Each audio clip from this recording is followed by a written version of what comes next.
oração. A bênção, se você fala, se não estiver bem, vamos orar que vai melhorar, né? Essa semana, estava buscando a Deus, perguntando a Deus o que Deus quer falar com a gente nessa manhã. O que Deus tem para falar aos nossos corações nessa manhã. Sabe, queridos, olhem para mim, não se disperse. Nós precisamos voltar. Foi essa palavra que Deus colocou no meu coração. Nós precisamos fazer o caminho de volta para a simplicidade, para o Mateus 6,6. Quem sabe o que está escrito em Mateus 6,6? Esse é um versículo de cabeceira para você. O lugar secreto, buscar a Deus. É muito bom buscar no coletivo, né? Um ajuda o outro. Eu, particularmente, sou suspeito a falar. Eu gosto de uns rolês assim, né? De buscar no coletivo. Mas nós precisamos voltar à simplicidade, a entender que a construção da nossa vida espiritual, ela não depende da igreja local. Ela não depende do culto presencial aqui, né? Estava vendo um podcast esses dias até esqueci o nome dele, eu confundo ele com o escritor Paulo Coelho, o Fábio, não sei. Estava vendo um podcast dele esses dias e ele falou que ele fica arrepiado quando a pessoa diz assim: vamos para a igreja assistir um culto. Ele fica arrepiado porque você não vem assistir culto, você vem participar, você vem cultuar, né? A gente está muito. Você vai assistir o quê? Você vai assistir um teatro, um jogo de futebol, e aí você espera, né? Um bom teatro, um bom jogo de futebol, né? Ou você vai assistir uma banda que você gosta, você vai lá, você quer que aquela banda dê o melhor dela, mas aqui não, no culto não. Você não vem ver aqui o melhor do grupo de louvor, a melhor pregação, porque nem somos os melhores pregadores, longe de nós querer sermos, né? Longe de nós queremos sermos a melhor igreja, o melhor grupo de louvor, longe. Não é sobre isso, é sobre a construção de Cristo em nós, através de nós. Então eu chego no culto, às vezes, não estou muito disposto para louvar, né? Por tudo que a gente passou durante a semana, por tudo que a gente tem enfrentado, muitas vezes a gente chega no culto para assistir o culto. Mas aí eu encontro o meu irmão o Luiz, o meu irmão Leandro, a parte de Cristo na vida dele começa a fazer sentido na minha, e nós começamos a cultuar a Deus, não assistir um culto. Ok? Então é esse entendimento que nós temos que ter. E partindo desse princípio, eu tenho essa pregação há muitos anos. E eu falo para você assim, ó, eu amo pregar sobre isso. Já preguei lá na antiga igreja do Luiz, na 55, na época que o Marcão ainda era vivo, saudoso, Marcão. Ainda preguei via live ainda, estava no tempo do Covid, e eu estava com a pregação pronta, e a gente foi ministrar ontem num encontro de casais, e sabe quando começa a te incomodar que não é aquilo que Deus quer? Porque às vezes a gente quer trazer aquilo que a gente quer, né? E começou a me incomodar, e fui dormir ontem, e a gente está ficando meio velho, né? A gente está indo dormir com as galinhas já, né? Fui dormir ontem, e aí hoje de manhã, despertei com essa palavra na minha mente. Voltei a dormir e o Espírito Santo ministrando. Então, o tema da nossa mensagem de hoje é reparando o altar. Queridos, nós temos que entender que para os últimos dias da igreja na terra, para os últimos momentos de nós como igreja, como corpo de Cristo, Deus, as coisas não vão melhorar. Desculpa falar isso, a tendência é piorar. Mas existe uma promessa, existe uma profecia que há anos nós escutamos. Há anos o pastor João, a pastora Roseli escuta. Há anos pregadores que já morreram, que já não estão entre nós, que viria um grande avivamento de Cristo Jesus antes da sua volta. Eu creio nisso. Você crê nisso ou não? Eu creio. Só que a gente espera aquele avivamento. Qual avivamento nós esperamos? Aquilo que a gente já viu em todos os lugares. Não é verdade? Aquilo que a gente já foi para DCED, a gente já foi para vários encontros coletivos com a igreja. Agora vai vir o avivamento. Agora vai vir o avivamento. O avivamento, irmãos, não é sobre isso. O avivamento vai ser quando os de fora até o Kamikan, ele canta isso numa letra de rap. Quando os de fora vêm para dentro, e quando os de dentro começar a olhar para aqueles que estão lá fora, esse é o verdadeiro avivamento. Ou seja, quando tua vida, tua casa, tua família, teu casamento, tua profissão, tudo que diz respeito a você, culminar para que seja um testemunho de Cristo para as vidas lá fora. Que você seja o Atos, a continuação de Atos lá fora. Amém? Só que para o avivamento acontecer, Deus precisa o quê? Trazer uma restauração para o altar. Qual é o altar? Sua vida, minha vida, nossas vidas. Nós somos o altar de Deus. Deus no passado, Ele fala com Moisés, para Moisés construir um local, um tabernáculo, que fosse o quê?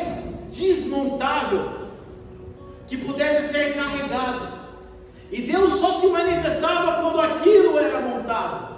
Quando o tabernáculo era montado, o povo de Israel se estabelecia, o tabernáculo era montado, a arca era colocada no seu lugar, onde tinha que ficar. O sumo sacerdote era o único que tinha acesso àquele lugar para oferecer as ofertas pelo pedido de pecado do povo, e se ele tivesse pecado, ele era fulminado por Deus. Mas eu tenho uma notícia para te dar. Jesus na cruz, quando ele fala assim, ó, está consumado, a Bíblia diz que o véu do templo, ele não se rasgou de baixo para cima, ele se rasga de alto para baixo, para dizer que nenhum homem foi lá e rasgou. O véu do templo era o que separava o santo dos santos, aonde um homem tinha acesso, um único homem tinha acesso, e o véu do templo é rasgado. O que Jesus faz? Jesus, ele rasga o véu, ele tira Deus de dentro de um espaço, e ele vai mais além, ele vai dentro de uma caixa da Arca da Aliança, tira Deus de dentro da Arca da Aliança, tira Deus do Santo dos Santos, e coloca esse Deus poderoso dentro de mim e de você. Nós somos a arca da presença de Deus na terra. Então tudo que você faz, tudo que você professa, tudo que você faz de estudo, de profissão, de trabalho, tudo tem que culminar para Cristo. Esquece essa ideia de vida no sagrado e vida secular. Não existe! Você tem uma vida só. Se você tem duas vidas, você é um impostor. Você é Judas. A mesa de Cristo é tão, foi falado sobre mesa, a mesa é tão democrática que até os traidores podem sentar na mesa. Olha que bênção. Só que não pode ficar na mesa, porque o traidor não teve os pés lavados. Quem tem pés lavados é aqueles que são fiéis a Cristo. E sobre esse tema eu quero ler com vocês 1 Reis 18:30, a partir do verso 30. Eu sou suspeito a falar, irmãos, eu gosto muito desse personagem, já me identifiquei muito com ele. Às vezes eu já fui até meio um Elias aí, né? Meio bruto. Amém? Todos acharam? Ele diz assim, 1 Reis 18:30, olha só que interessante.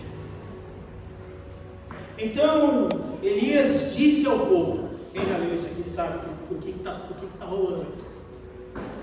Chegaram mais perto de mim, e todos chegaram mais perto de Elias, e ele começou a consertar o altar do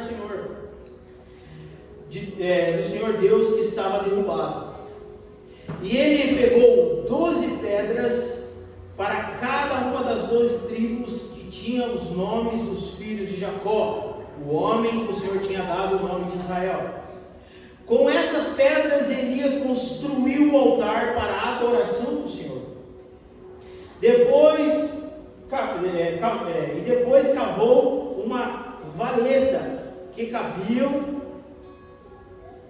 mais ou menos 12 litros de água. Em seguida colocou lenha no altar, cortou o novilho, ou aqui na minha tradução é touro, em pedaços, e o pôs em cima da lenha, e disse: encham 4 jarras ou cântaros com água, e derrame sobre o animal sacrificado, e sobre a lenha.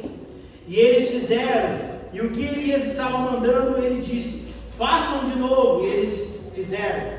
Façam pela terceira vez, disse Elias, e eles fizeram. A água correu em volta do altar e encheu aquela valeta.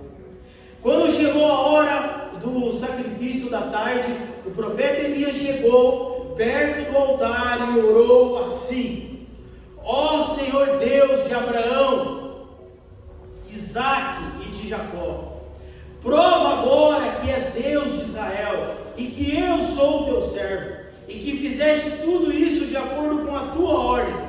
Responde-me, Senhor, responde-me, para que este povo saiba que tu és Senhor Deus e está trazendo este povo de volta para ti. Então o Senhor mandou fogo, e o fogo queimou o sacrifício, a lenha, as pedras, a terra, e ainda secou a água que estava naquela vala. Quando viram isso, os israelitas se ajoelharam, encostaram os seus ossos no chão e gritaram: o Senhor é Deus, o Senhor é Deus. Tem umas traduções que falam que o fogo lambeu a água. Olha que doido. Olha que interessante. O fogo consumiu pedra, terra. E no final ainda, o fogo lambeu aquela água que ele tinha derramado sobre o altar. Então a pregação para as nossas vidas hoje é voltar. Igreja, precisamos voltar ao lugar de adoração. Precisamos sair do mecânico, do robótico. Precisamos, e aqui eu falo para todos nós, pregadores, pastores, líderes, essa palavra fala comigo primeiro. Nós estamos muito no robótico, muito no mecânico, muito no litúrgico, muito do que começa, termina, para, vai, agora é o louvor, agora oferta. Não, Deus não quer isso. Deus quer uma adoração espontânea. O que te motivou a estar aqui nesta manhã? Fala para mim. O que tem motivado você a vir todos os domingos no braços abertos? É a reunião das mulheres? Amém. É o edifique? Amém. Tudo faz parte. Mas não é sobre isso. É sobre Cristo. E Cristo quer derramar algo sobre a nossa comunidade. Cristo quer derramar um tempo novo. Não que Ele vai fazer algo novo. Não existe mais nada novo de Deus. O novo de Deus já veio, é Cristo. A parte de Deus já está pronta, irmão. Cristo já fez. O reino dele já está estabelecido. Venha nosso teu reino. Ou seja, está pronto. Já está preparado. Basta nós tomarmos posse. Nós não temos que viver como cristãos que estão querendo ir para o céu. Nós temos que viver como cristãos que já somos do céu. Já somos de lá. Já temos essa realidade dentro de nós. Irmãos, nós somos uma bomba atômica andando na terra. Você não tem ideia. Você não tem ideia do que você carrega dentro de você. Mesmo você, mas eu tenho tanto pecado. Bem-vindo ao clube, irmão. Eu também tenho. E não é sobre isso. Deus chama pessoas imperfeitas para fazer aquilo que é perfeito, que é o reino dele. Caso contrário, ele não teria escolhido os seus 12, cheios de problemas, cheios de dificuldades. E no meio dos 12 tinha Judas. E Jesus foi até o final com ele. Jesus não repreendeu, Jesus não chamou a atenção dele, mas Jesus sabia o que ele ia fazer. O povo de Israel vivia um tempo de seca. A idolatria e o distanciamento de Deus. O altar do Senhor estava quebrado, abandonado, sem fogo, sem adoração. Elias entendeu que antes do fogo cair, o altar precisava ser reparado. Não existe avivamento sem restauração. Não existe, a Bíblia diz, Jesus fala, não tem como colocar um remendo sobre um buraco, não tem como. Joga essa roupa fora e pede uma roupa nova. Para de andar com remendos espirituais. Para de olhar para o passado. Para de dizer o que Deus fez no passado. Eu vivia muito no passado. Às vezes numa roda de conversa eu lembrava da rede, lembrava de tudo que Deus fez. Foi Deus fez e fez para aquele tempo. Deus quer fazer algo novo hoje. Nesse momento, nessa hora. E Ele não quer usar somente a minha vida, Ele quer usar você, meu irmão. Ele quer usar você. Nós hoje temos um entendimento de corpo de Cristo tão violento, por conta das Escrituras, do amadurecimento da palavra, que nós entendemos que lá atrás Deus agiu por misericórdia, porque nós fazia cada loucura, irmão, que você não tem ideia. Que hoje, a gente conversa aí, lá em casa, nos cafés, nós falamos, misericórdia, pegamos 2 anos, enfiamos um monte de adolescente e fomos para uma chácara. Nós éramos muito loucos. Pensa, Deus olhava e falava assim, tá bom, vamos lá, eu vou ajudar vocês, tá bom? Só porque vocês são ignorantes. Ignorante que eu digo não é uma palavra pejorativa de ser ignorante, de não ter muito entendimento, e nós fazíamos, irmão. E agora que a gente tem entendimento, a gente fica o quê? Acuado. Deus não chama filhos covardes. Por quê? O primeiro passo para você aceitar Jesus e se decidir por Jesus e abandonar esse mundo, você tem que ser muito forte, irmão. Para abandonar as drogas, o álcool, a cachaça, vai dizer que não é bom? É bom, irmão. O mundo é gostoso, o pecado é bom, mas ele é destrutivo. E quando Cristo chega para mim e para você, ele fala, negue-se.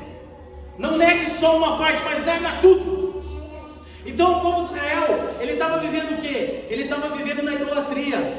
A Jezabel estava dominando o povo, através do seu marido, Acabe. Estava o quê? Decapitando profetas. E Elias não era o único, né? Porque ele achava que ele era o único, mas Deus tinha guardado uns ali debaixo do porão, guardadinhos, tudinho, pela viúva, né? Se você ler, você vai ver. Irmãos, a Bíblia é incrível, ela é igual o Netflix. Só que, sabe aquela série que você gosta? A Bíblia é uma série, irmão, só que ela não tem fim. Todo dia essa série, o autor renova ela. Renova. Então se você ler 1 Reis, 2 Reis, 1 Samuel, 2 Samuel, você fica, rapaz do céu, que doideira. Olha só, Elias fez fogo descer do céu. Meu Deus, mas agora ele está debaixo do pezinho, pedindo a morte, está depressivo. Você está entendendo que a Bíblia de Deus, a palavra de Deus, ela é tão clara que ela não esconde as falhas e os defeitos dos seus servos? A Bíblia não esconde que Jesus chorou. A Bíblia não esconde que Elias pediu a morte. Elias pediu o quê? Praticamente por suicídio, quando ele está debaixo do pezinho. Mas a palavra de Deus, ela não esconde isso, ela mostra as claras. Mas nós precisamos entender, como braços abertos, como comunidade, que as pessoas que virão, Deus trará aqui, elas não permanecerão aqui por um bom louvor, por uma boa palavra, por um bom pastor, por um bom líder. Ela vai permanecer pela presença do Espírito Santo de Deus. É isso. Porque eu posso pregar a palavra para você a vida inteira e eu não vou conseguir te convencer, porque quem convence é o Espírito Santo de Deus. Desculpa, irmão, eu estou meio profeta hoje. É o Espírito Santo que te convence. Você não acha que é o Espírito Santo que convence uma pessoa que está no crack, na droga, a mudar de vida? Passa 20 anos numa casa de recuperação. Num dado momento ele ouve a palavra do Evangelho puro e simples, o Cristo, que não afasta, mas aproxima, que ama, que chama para perto, independente dos seus defeitos. E ele fala, eu preciso de mudança. Não é, irmãos. Esses dias eu postei do meu irmão, do Bruno. A gente foi visitar o Bruno lá, né, a família dele. Graças a Deus eles estão bem. E eu voltei lembrando do dia que ele aceitou Jesus. Foi aqui, eu estava aqui, sabe a L100 aqui em cima aqui, né? Eu estava indo pro terminal do Pinheirinho, nem lembro onde eu estava indo no mercado, meu telefone tocou e minha mãe chorando. Eu falei, gente, morreu alguém, né? Sempre, né? E já deu zica. E aí minha mãe, peraí que o Bruno quer falar com você. E o meu irmão atendeu assim, meu irmão, olha rapaz, ali foi Deus. Ele atendeu, eu atendi o telefone, eu falei, o que foi, mano, você está bem? O que aconteceu dele? Ele chorava.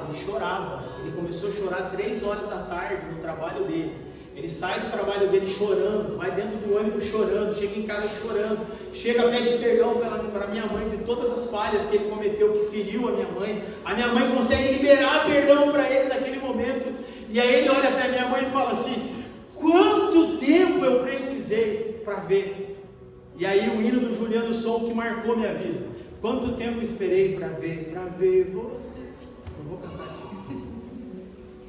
Andei, sabe? Esse hino é a história do meu irmão. E aí ele, o que ele fez? Ele teve um encontro profundo com Cristo Jesus. Largou a maconha, largou a droga, largou a bebida. Meu irmão fumava maconha para dormir, fumava maconha para acordar, fumava maconha para dormir de novo, para trabalhar, para tomar café, para almoçar, para tudo. Era difícil conversar com meu irmão, porque toda hora ele estava chapado. através de uma pregação pela televisão, Deus pegou ele. É isso. Isso é o Evangelho de Cristo. Amém, irmão? Estão comigo, irmão? O que simboliza as 12 pedras? Olha, eu preguei essa mensagem há muito tempo, mas daí agora a gente, né? Graças a Deus a gente vai estudando, né? Então ela vai dando uma incrementada. Né? O que são as 12 pedras? Elias toma 12 pedras. É 1 Reis 18:31. As 12 pedras representam as 12 tribos de Israel. Elias não estava construindo um altar novo, ele estava restaurando a aliança de Deus com o povo. Então, quando Deus fala que você tem que reconstruir o seu altar, não é só sobre isso. Você tem que restaurar a tua aliança com Deus, com Cristo Jesus. Porque muitas vezes nós nos afastamos pela atividade da igreja. Eu fui uma pessoa que fui muito ativista na igreja, muito ativista. Fazer. E por incrível que pareça, hoje nós estamos trocando o estar com Deus pelo fazer a Deus. Deus não se importa com o teu trabalho. Deus se importa que você esteja do lado dele. Deus não se importa com os teus talentos, com os teus dons. Ele sabe, na hora certa ele vai te usar. Mas o desejo de Deus é que você esteja o quê? Próximo a ele. É Marta e Maria. Marta e Maria representam isso. Uma não parava, a outra estava onde? Nos pés de Cristo, nos pés de Jesus, ouvindo, sendo discipulada, orada, sendo apacentada por Cristo. E muitas vezes na igreja a gente enfrenta isso. Nossa, mas olha o tipo desse meu irmão, não faz nada. Meu Deus do céu, eu estou aqui, sofrendo, estou fazendo, meu irmão. Mas às vezes o teu irmão está na melhor parte, ele está aos pés de Cristo. Porque quando a gente está aos pés de Cristo, o próprio Cristo, ele faz que as coisas culminem para o nosso bem. A Bíblia fala sobre isso. Então nós temos que parar de trocar o fazer. Temos que parar de fazer para Deus. Deus não se importa se você está fazendo ou não. Ele conta com a gente. Mas primeiro nós temos que estar com Deus. Porque estando com Deus, nós temos coisas para dar para as pessoas, amém? Se eu não estou com Deus, o que está desabando da minha vida para a vida das outras pessoas? Porque nada vem de nós, nada vem de mim, nada vem dos pastores, dos líderes, do grupo de louvor. Tudo vem de Deus. Adianta nós chegarmos aqui no domingo, eu abrir aqui, começar a pregar, fazer uma pregação top, bonita, sem ter uma vida com Deus? Adianta eu pegar um violão e fazer um louvor ali, mecânico? Não adianta. Deus não precisa disso. Deus não quer isso. Que seja um louvor que você venha cantar aqui, e através desse louvor e da sua dedicação aos pés de Cristo Jesus, Ele derrame a sua presença sobre as nossas vidas. Quantos cultos nós não participamos aqui? O culto virou um louvor só, não teve nem pregação. É isso que nós precisamos voltar. Nós precisamos voltar para isso. Deixar o Espírito Santo conduzir. Quantas vezes era para mim pregar e do nada o Espírito Santo, não, deixa levar. A gente acha que as coisas estão no nosso controle, irmãos. Olha aqui para mim. Se Deus olhar para você e falar assim, morre hoje, estoura uma veia no teu coração, estoura uma veia na tua cabeça. Eu falo para Deus, se for para acontecer isso, que eu morra, que eu não fique dando trabalho para minha esposa e para os meus filhos. Me leva lá. Então a gente acha que as coisas estão no nosso controle. Olha aqui para mim. Quem viu o que aconteceu na Venezuela? Quem viu? Quem está acompanhando? Sabe, o que mais me dói é que as pessoas hoje olham para essas coisas e elas não sentem mais nada. As pessoas estão apáticas. Elas olham aquela notícia de bebês, pessoas sendo resgatadas dos escombros, famílias inteiras destruídas, e ela só rola a tela para cima. Como se nada tivesse acontecido. Por quê? Porque esse sistema, o mundo, está fazendo a gente ficar pessoas apáticas com as pessoas e com a presença de Deus. Existe um personagem na Bíblia chamado Uzá. Uzá era aquele que a arca da aliança ficou por anos na casa dele. E Davi manda o quê? O povo buscar a arca. E no meio do caminho os bois tropeçam e Uzá faz o quê? Vai segurar a arca e morre. É fulminado. Mas deixa eu te perguntar, será que não foi muito extremo da parte de Deus fulminar aquele rapaz? Você nunca se perguntou isso? Aí eu fui ler, fui entender um pouco sobre isso. Não foi, irmão, sabe por quê? Porque ele sabia, ele convivia com a Arca da Aliança todos aqueles anos. E muitas vezes nós convivemos com a presença de Deus todos os anos. E sabe o que a gente faz? A gente começa a menosprezar a presença de Deus. Foi isso que Uzá fez. É por isso que Deus fulminou ele, porque ele tinha conhecimento que ele não podia tocar na arca. Ele sabia que ele não podia fazer aquilo. Mas a convivência com a presença de Deus começou a levar um relacionamento apático.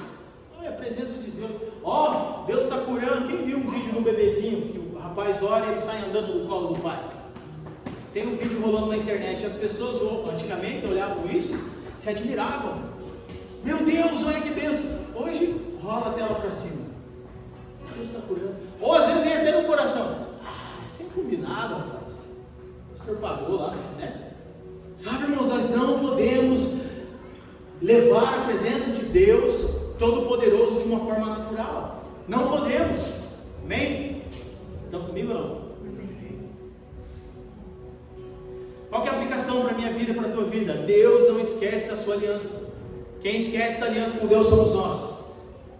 Toda aliança, olha para mim, toda aliança que é feita, de brinde vem uma maldição. Nossa, parece meio herege falar isso, né? Toda aliança que você faz de brinde tem uma maldição nela. Só que essa maldição cabe a você desencadear ela na sua vida. O que Deus fala para Israel? Tem uma aliança com vocês. Se vocês andarem, se vocês cumprirem. Eu tenho uma aliança de casamento com a minha esposa. De brinde nessa aliança pode ter uma maldição. Se eu adulterar, se eu trair minha esposa, se eu não honrar a minha família, a minha casa. Vocês entendem que bênção e maldição vem de Deus? Quem consegue entender isso? Os judeus entendiam muito bem isso, entendem até hoje. Foi um rabino dar aula para nós da faculdade, eu perguntei sobre isso para ele. Eu falei, questão do diabo. Ele falou assim, rapaz, nós nem pensamos nesse cara aí. Nós cremos que tudo vem de Deus. Tudo provém dele. Se não estou bem é porque Deus está me provando. Se eu não estou legal é porque Deus está querendo me direcionar para um novo caminho. E será que a vida não seria mais simples da gente viver assim? Da gente olhar para as circunstâncias das nossas vidas. É o inimigo. Não é, é você mesmo, irmão. É suas escolhas. O altar precisa ser construído com identidade espiritual. Então Deus não esquece da sua aliança. Nós esquecemos da aliança de Deus. O altar precisa ser reconstruído com identidade espiritual. Como eu falei, não tem como reconstruir um altar pautado na comunidade de Braços Abertos, nos líderes, nos pastores. Não tem como você construir o teu altar pautado no seu casamento, na sua casa, na sua família. O seu altar, a base do seu altar tem que ser Cristo. Paulo vai dizer que não existe outro fundamento. O fundamento, Paulo fala, já foi posto. Porque estava tendo uma briga, porque eu sou de Paulo, sou de Apolo, sou de Pedro. E Paulo chega e já dá no meio deles. Ei, o fundamento é Cristo. Independente se é Paulo, Pedro, se é pastor João, se é Leandro, se é Luana, se são pastores, se são líderes, se são comunidade de braço aberto, se é Shalom, não importa. Se a base é Cristo, você está no melhor lugar dessa terra. Pode vir a água, o vento, a chuva, pode vir tudo, nada vai te abalar. Crente que se abala e se desvia porque não tinha os seus pés fundamentados em Cristo. Não tinha. E Deus, Ele quer que você restabeleça a sua identidade, o seu altar numa identidade espiritual, a identidade de Cristo. Ele coloca o quê? 12 pedras. Está escrito lá, Ele pega 12 pedras. Olha que doido, Jesus vem e resume tudo isso. Não precisamos de 12 pedras, nós precisamos só de uma pedra. A pedra de esquina, a pedra angular, irmão. A pedra que os construtores ignoraram, a Bíblia vai dizer. É quem? Cristo Jesus. A Bíblia diz que nos últimos tempos, Daniel fala que uma pedra, uma rocha, viria do céu e quebraria o pé da estátua que Daniel viu. Que as estátuas são os reinos. E quem é essa pedra que vem do céu? É Cristo Jesus. Então as 12 pedras apontam para Cristo, a pedra principal sobre a qual tudo está firmado, tudo está fundamentado. Amém? Estão comigo aí, irmão? Fica comigo, irmão. Não dorme não. Cristo Jesus é a principal pedra angular. Coloca lá Efésios 2:20 para mim, tá, por favor. Efésios 2:20, para não ficar só nas minhas palavras. Glória a Deus. Olha lá. O que está escrito? Edificado sobre o fundamento dos apóstolos e dos profetas, tendo Jesus Cristo como a pedra angular. É isso, irmão. É isso. É isso aqui nas nossas vidas. Se você tiver a tua vida fundamentada em Cristo, nada te abala. Nem coronavírus, nem terremoto, nem governo, nada. Você permanece firme. Antes do fogo vir, Deus precisa restaurar a nossa identidade em Cristo, através de Cristo, amém? Segundo tópico aqui para as nossas vidas, fala sobre o que? A vala que foi escavada. Uma vida disposta a ser tratada. Quando ele escava ali no altar, lembra? Quem lembra que o altar somos nós? Eu falei isso no início, lembra ou não? Depois eu vou tomar nota de vocês, não, estou brincando. Então essa escavação, essa vala que é aberta, são altares e vidas que se dispõem a ser tratados. Ele faz essa vala, Elias cavou uma vala ao redor do altar, e aquilo exigiu esforço e profundidade e disposição. A vala representa um coração quebrantado, aberto para Deus tratar. O coração está aberto para Deus tratar? O que você acha? Principalmente nós que já temos uma caminhada com Cristo, que é ver lidar com o líder antigo, pastores antigos. Não estou falando do senhor, tá, pastor? Isso é uma bênção. Se tem um pastor já mais tratável aqui, é o nosso pastor. Pai do céu. Até para bater em nós, ele dá um rodeio, puxa o laço. Aí você sai ainda chorando, sai rindo ainda da conversa. Te amo, pastor. Então, tratar, irmãos, com a liderança, muitas vezes, com as pessoas é difícil, as pessoas de mais tempo de caminhada. Eu prefiro tratar, às vezes, com o novo convertido do que quem já é crente. Porque o crente caminha muito tempo, não, eu sei. Isso aí, tiro de letra. Coitado, tá com a vida mais torta que não sei o que. Deus não derrama fogo sobre orgulho. Irmãos, e o orgulho, ele é algo tão sucinto, ele é tão assim amaquiado na nossa vida, que a gente não percebe quando ele está tomando conta do nosso coração, da nossa vida. Eu sei, eu sou teólogo, eu sou pastor, eu toco muito bem esse violão aqui, para sair fora. O pastor Leandro queria me chamar todo domingo, ele pode me chamar. Eu toco melhor, eu prego melhor, eu faço melhor, eu preparo a melhor palavra. Irmãos, o orgulho, ele vai entrando no nosso... A minha igreja é melhor. Aqui nós temos mais unção. Orgulho, você acha que Deus vai derramar algo sobre isso? É o que os profetas de Baal fizeram. Orgulhosos. Foram lá clamar a Deus, ao Deus dele, né? Se cortaram, pularam, bateram tabaque. Elias olhava assim, acho que é melhor vocês falar mais alto aí, porque eu acho que Baal está dormindo. E Elias, o que ele faz? Quando ele chega diante do altar, ele não bate no peito e fala, eu sou o profetão aqui, vamos dar fogo do céu, eu determino. Quando escuta essas palavras aí por aí, rapaz, você dá até um tremor de medo. A pessoa não tem ideia do que ela está falando. Ela acha que comanda, ela acha que manda Deus. Deus ninguém comanda, Deus controla tudo, todos. Como eu falei, se Deus disser para mim morrer hoje, eu estou morto. Se Deus apontar o dedo para você e ceifar a tua vida hoje, você vai fazer o quê? Então, ele chega diante de Deus sem orgulho. Ele chega diante de Deus e fala, Senhor, traduzindo ali o que está falando, olha esse povo aqui, está tudo perdido, Deus. Eles precisam de um sinal do Senhor. Manda fogo do céu, para que todo mundo saiba, não que eu sou o cara, mas que Tu és Deus e eu sou teu servo. É isso. Quando eu for louvar, quando eu for pregar,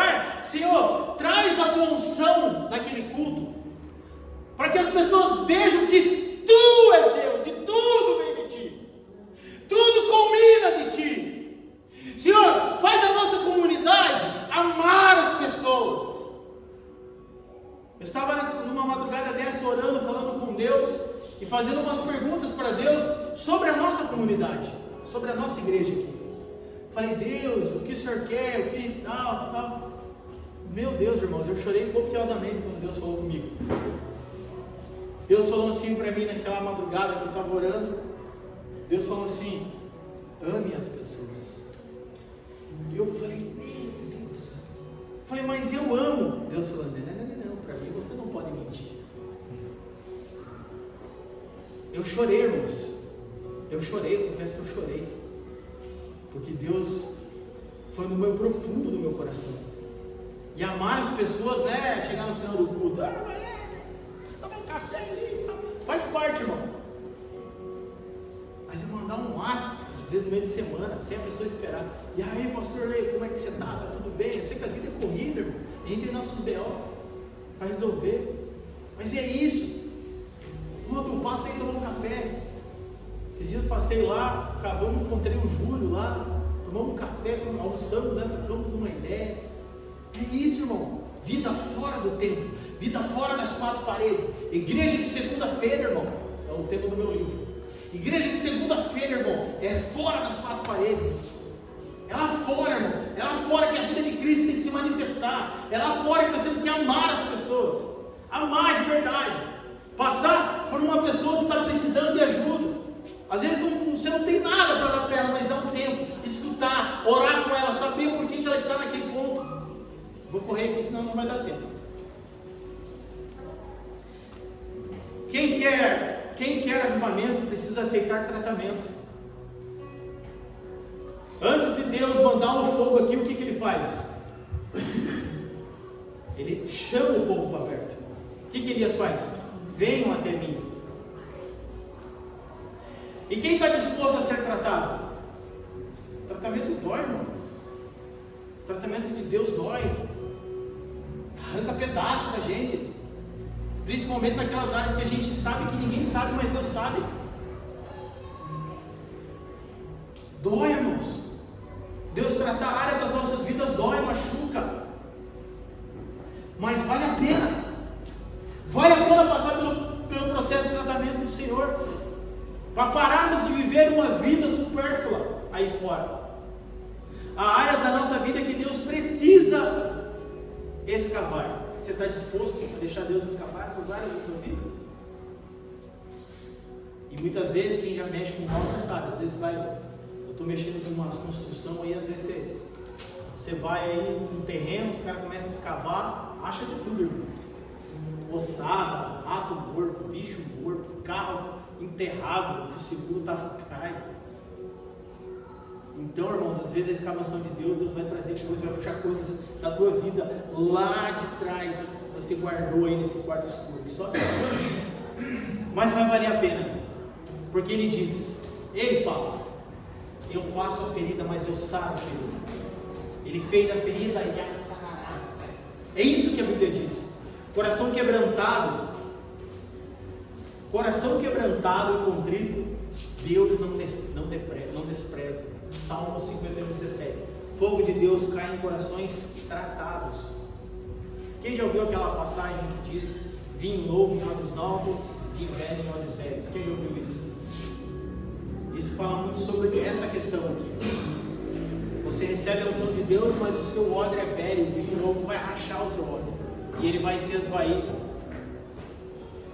Tem esse entendimento que Deus muitas vezes não está derramando algo sobre a sua vida, porque Ele precisa tratar o teu coração, tratar a sua vida para que você valorize aquilo que Ele está derramando sobre a tua vida, amém? Terceiro aqui, tópico, água. Enchei de água 4 cântaros. Naquele tempo havia uma seca. A água era um dos bens mais preciosos. Elias pede exatamente aquilo que parecia faltar. Então, irmãos, muitas vezes Deus vai pedir sobre o teu altar, sobre a tua vida, aquilo que está mais em falta na sua vida. Olha que doido. Olha que doido. É tipo um profeta. O que você tem na tua casa aí? Só tem um pouco de trigo e um pouco de azeite. Faz um pão, um bolo para mim. Ela pensou, vai dividir comigo. Não, dá tudo para mim que eu vou comer tudo seu. O que ela fez? Se fosse nós nos dias de hoje, está doido, olha o tipo desse cara, vai comer só o que eu tenho em casa, para mim e para os meus filhos. Ela vai, faz aquele bolo, usa o último azeite que ela tem e entrega na mão do profeta. O profeta come e o profeta deixa uma palavra para ela: nunca mais faltará azeite na sua casa. E essa mulher virou uma empreendedora naqueles tempos. Ela abriu uma empresa que vendia azeite, porque ela não tinha onde pôr azeite. E aquilo dele fez ela pagar a dívida do marido dela, que era morto. E se eu não me engano, eu acho que é essa mulher que escolheu os profetas. E eu desconfio.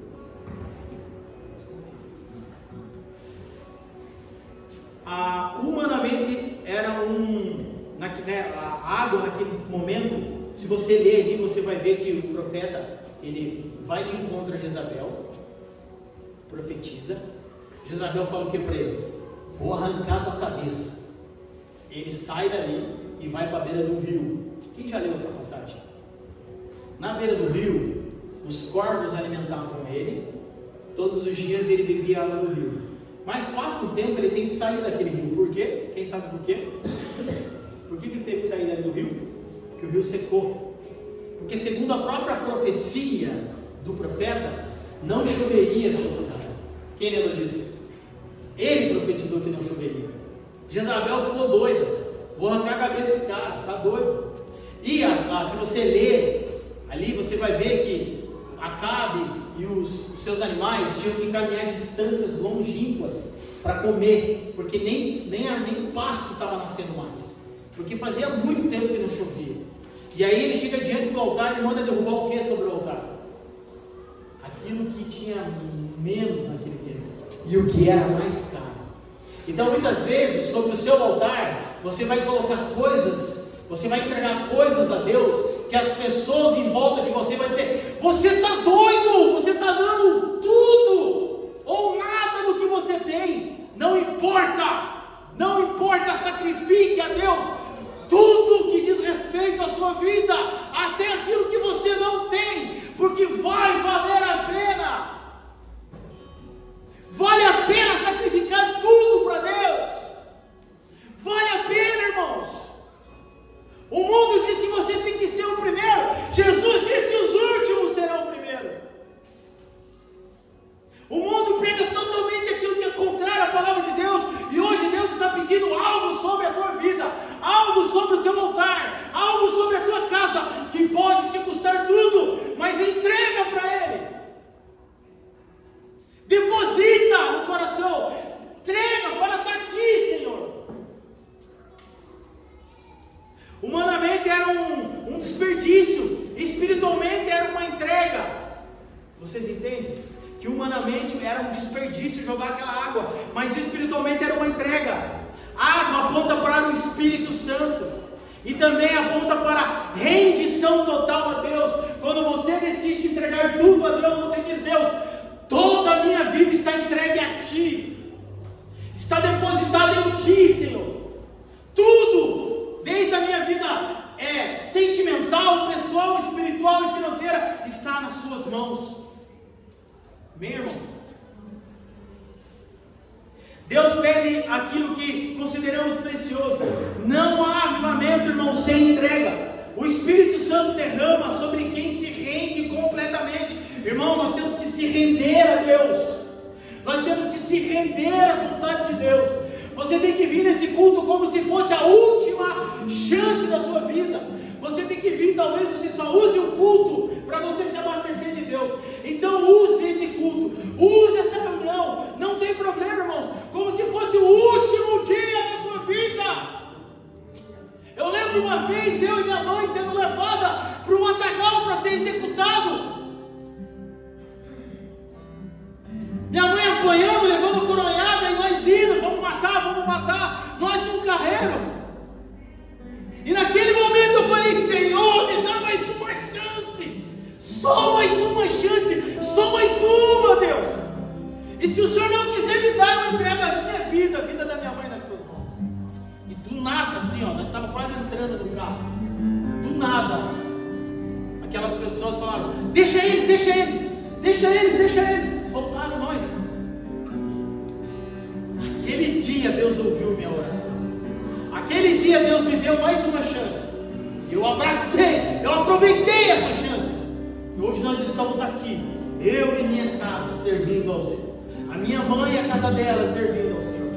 Creia, irmãos, aquele parente teu mais distante, aquele mais longínquo, talvez o teu filho que está na biqueira, talvez o teu filho que está na depressão profunda, Deus pode alcançar ele. Esse é o Evangelho, esse é o poder. O Evangelho é o poder para o alcance dos perdidos e das pessoas. Não desista. Olha aqui para mim, irmãos, tem pessoas aqui querendo desistir. Não desista. Jesus não desistiu de mim. Jesus não desiste de você. Jesus não desiste de ninguém. Pode um homem ter desistido de você, pode a tua família ter te abandonado, Deus não te abandonou. Deus não abandona ninguém. Jamais. A Bíblia diz que as mãos dele estão assim, ó. As mãos de Deus não estão assim. As minhas mãos estão esticadas. Os meus ouvidos não estão fechados. Os meus ouvidos estão abertos. Clame a Deus, irmão, clame. Existem pessoas aqui do lado. A Venezuela do lado do Brasil faz fronteira. Existe pais em frente de prédios, pastor, chorando e clamando para que encontre a sua família viva. E nós estamos aqui porque está frio, porque eu não vou no culto, porque eu não senti nada. Ei, servir a Deus não é sentido, servir a Deus não é sentimento. Servir a Deus é a certeza daquilo que a gente não vê, mas a certeza daquilo que nós esperamos. Hebreus 11, aquele pregou aqui domingo passado. Jesus fala de águas referente ao Espírito Santo, irmãos. A única coisa, o melhor amigo da tua vida é o Espírito Santo de Deus, André. Que te viu, que te enxergou, como Natanael. Eu te vi no dia da tua angústia. Debaixo daquela árvore, Natanael, eu te vi, eu te enxerguei. Imagina Natanael debaixo da árvore falando: ninguém me vê, todo mundo me esqueceu. E quando ele é apresentado para Cristo, nem o nome dele falaram para Jesus. Jesus chama ele pelo nome. Jesus te chama pelo nome, André. Jesus te chama pelo nome, pastor Leandro. Jesus te chama pelo nome. Ele não te chama de prostituta, de drogado, de coitado, de perdido. Ele te chama pelo nome porque o Pai conhece o nome do Filho. Ah, Deus poderoso. Fogo, então o fogo cai do céu sobre a tua vida. O que nós precisamos, irmãos, é do fogo do Espírito Santo na nossa comunidade. Chega de mecanismo, chega de querer controlar as coisas. Chega!